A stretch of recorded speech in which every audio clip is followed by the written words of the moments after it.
Today, we're talking about something a little different, a version of you that could exist inside a computer.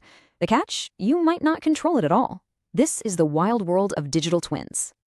So let me ask you this. What if a perfect copy of you existed inside a computer? I mean, a perfect copy. One that knows you so well it could predict your next move, simulate your health, maybe even outlive you. Sounds like something straight out of a movie, right? Well, it's not. It's getting closer every single day. Okay, so what is a digital twin really? At its core, it's just a virtual copy of something real. Could be an object, a whole system, or a person. But here's the magic ingredient. It's constantly updated with real-time data. This isn't just a static 3D model. Nope, it's a living, breathing simulation that evolves right alongside its physical counterpart. Believe it or not, this whole concept isn't new. It actually started with NASA. Yeah, really. They needed a way to troubleshoot spacecraft that were millions of miles away.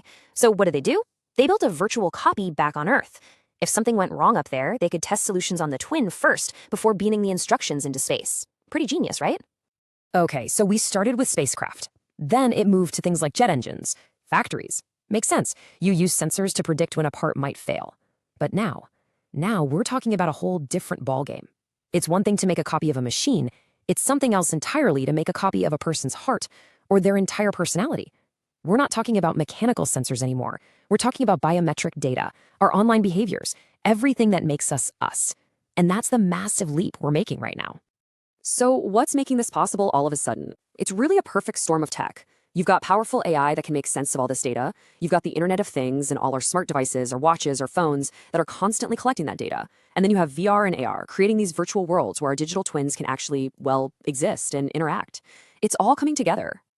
And that brings us right to the heart of the matter, the new human replicas. We're officially leaving the world of machines behind and wading into the super murky, ethically complicated waters of modeling actual people. And this is such a critical point. A human twin, it isn't just a pile of data. It's not just code. To the person it's based on, it feels like an extension of their identity, of their very self. And once you cross that line, it changes everything. So you can probably see where this is going. It opens up a huge can of worms, legally and ethically. The biggest question of all, who owns your digital self? Let's get into it. All right, let's start with a big one. Who owns the data that makes you, well, you? Think about it for a second. Every click, every heartbeat your smartwatch tracks, every post you make, it all gets fed into this model.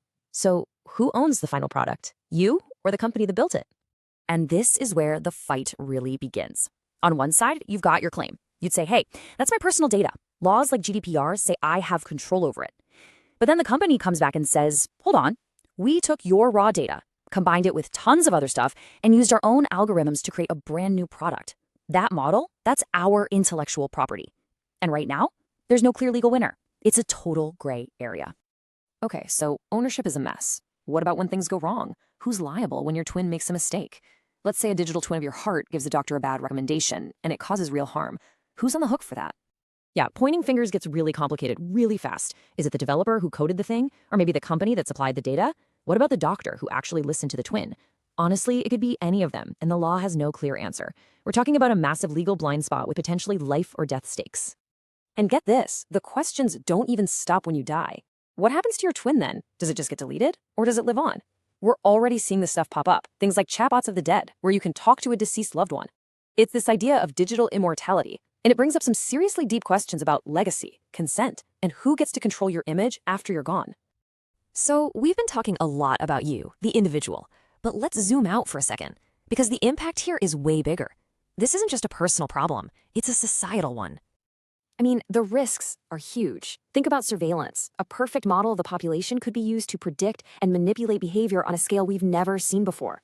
And what if the data is biased? You end up with discriminatory twins that make bad decisions about hiring, loans, even policing. And don't forget the psychological toll. How would you feel knowing there's a digital you out there, maybe doing your job better than you or making smarter choices?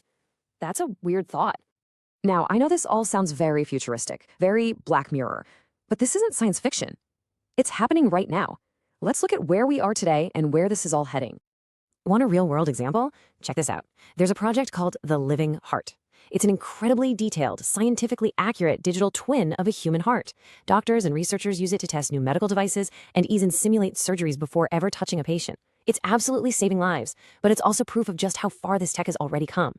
So what does the future hold? Well, in the pretty near future, say the next 5 years or so, expect to see this tech become common in fields like medicine and in managing smart cities. And you can bet that's when we'll see the first huge court cases over who owns these human twins. Looking further out, past 2030, that's when we might start seeing real talks about global regulations, and even, get this, debates about whether a digital twin could have rights, the idea of digital personhood. And all of this brings us to one last really unsettling question. As these copies get better and better, more and more perfect, eventually they might be indistinguishable from us. So when your replica is perfect, who's the real you?